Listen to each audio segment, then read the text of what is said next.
पाकिस्तान के बीच मैच 14 अक्टूबर को अहमदाबाद में खेला जाएगा। इस बीच भारत पाकिस्तान मैच के टिकट के लिए किसने किया दो दोस्तों का अपहरण, क्यों वसूले 24,000 रुपये, किसकी हुई गिरफ्तारी, देखते हैं स्पेशल रिपोर्ट अंदर की बात में।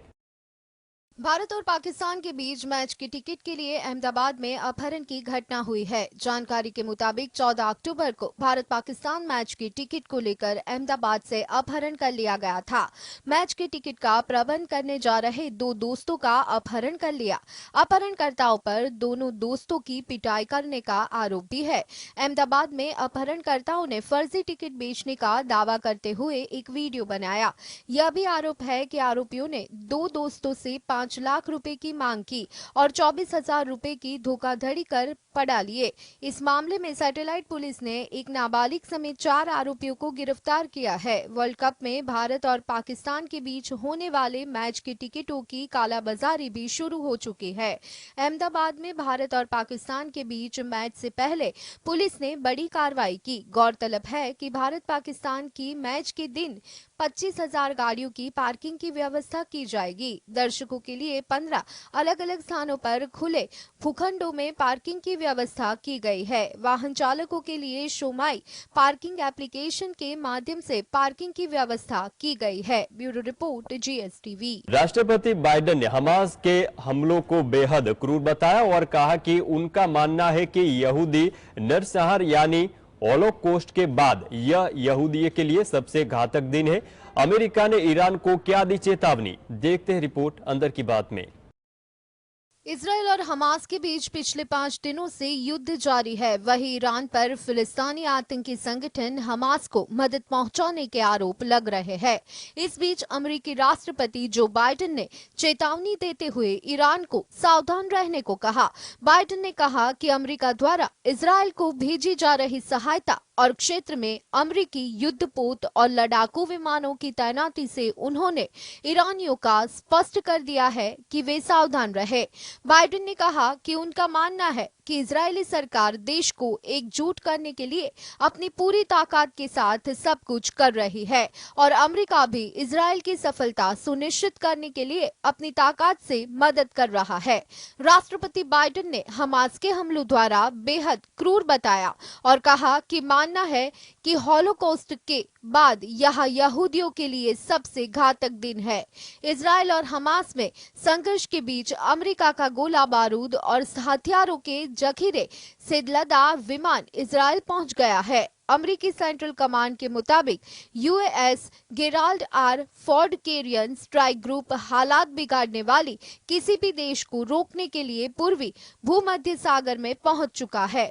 Bureau report GS। राजधानी दिल्ली में G20 के बाद अब P20 सम्मेलन हो रहा है, जिसमें तमाम G20 देशों के पीठासीन अधिकारी शामिल होंगे। इस सम्मेलन के लिए तैयारियां पूरी हो चुकी है। G20 के बाद अब दिल्ली में हो रहा है P20। जानिए क्या है और क्या फिर सड़कों पर वैसे ही नजारा होगा, देखते हैं यह खास रिपोर्ट में। G20 शिखर सम्मेलन के सफल आयोजन के बाद अब राजधानी दिल्ली में P20 की तैयारियां पूरी हो चुकी है। ये सम्मेलन 13 और 14 अक्टूबर को दिल्ली के द्वारका में बने नए कन्वेंशन सेंटर यशोभूमि में होगा। G20 की ही तरह इसके लिए भी दिल्ली को सजाया गया है। खास तौर पर द्वारका के पूरे इलाके में खास तैयारियां की गई है। दरअसल ये समिट भी G20 से जुड़ा हुआ है। G20 में शामिल तमाम देशों की सांसदों के पीठासीन अधिकारी इस बैठक में शामिल होते हैं। यहाँ P का मतलब पार्लियामेंट है। इसके अलावा आमंत्रित देशों के पीठाधीश अधिकारी भी इसमें हिस्सा लेते हैं। हर साल G20 के बाद ये P20 बैठक होती है। इस बार भारत इसकी मेजबानी कर रहा है। ये 9वां P20 सम्मेलन है जो भारत में आयोजित किया जा रहा है। प्रधानमंत्री नरेंद्र मोदी शुक्रवार 13 अक्टूबर को G20 सदस्य देशों की संसदों के पीठासीन अधिकारियों की बैठक P20 का उद्घाटन करेंगे, जिसमें लैंगिक समानता, पर्यावरण, लोकतंत्र की शक्ति, महिला नेतृत्व विकास, हरित ऊर्जा और ऐसे ही कई महत्वपूर्ण वैश्विक मुद्दों पर चर्चा करेंगे। Bureau report GSTV। Seat sharing पर इंडिया गठबंधन के बीच फंस गई है बात। एनसीपी सांसद सुप्रिया सुले ने क्या दिया जवाब, देखते हैं यह खास रिपोर्ट में। महाराष्ट्र में एनसीपी सांसद और शरद पवार की बेटी सुप्रिया सुले ने इंडिया गठबंधन में सीट शेयरिंग को लेकर बड़ा बयान दिया है। इंडिया गठबंधन के सीट बंटवारे पर एनसीपी सांसद सुप्रिया सुले ने जवाब देते हुए कहा, कई राज्यों के लिए सीट बंटवारे पर बातचीत चल रही है और ये रुकी नहीं है। हर राज्य का अपना क्रम परिवर्तन और संयोजन है।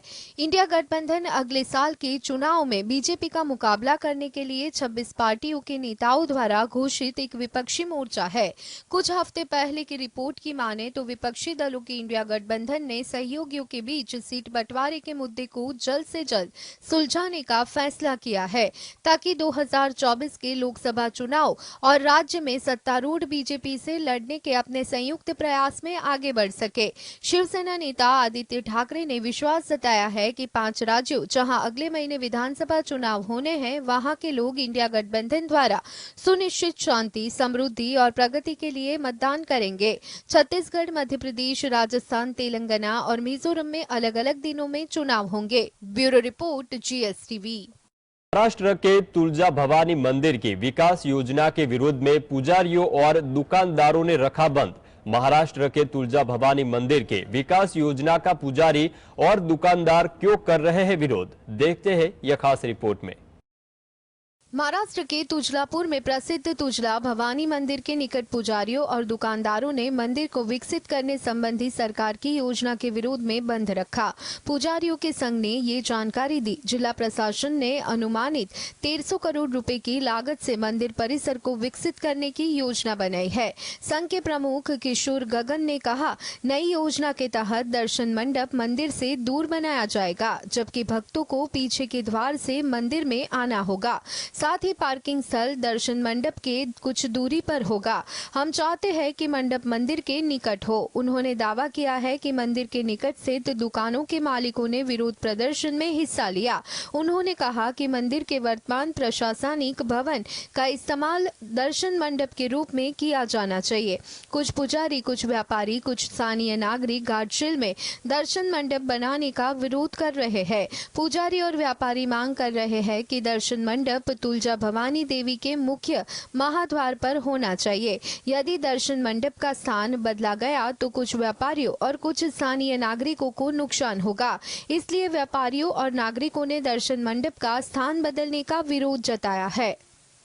Bureau report, GST। वेब की खराब क्वालिटी के कारण इंटरनेट यूज कर में आने वाली परेशानी को DOT जल्द ठीक करने वाला है। विभाग टेलीकॉम कंपनी और ISPs के लिए नया नियम बनाने वाला है।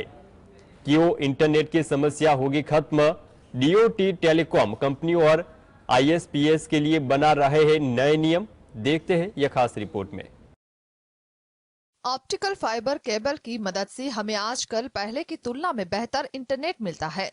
हालांकि अब DTO इंटरनेट स्पीड को और बेहतर बनाने के लिए टेलीकॉम कंपनियां और इंटरनेट सर्विस प्रोवाइडर्स के लिए OFCS के स्टैंडर्ड बदलने वाले हैं। यानी नए मानक ऑप्टिकल फाइबर केबल के लिए बनाए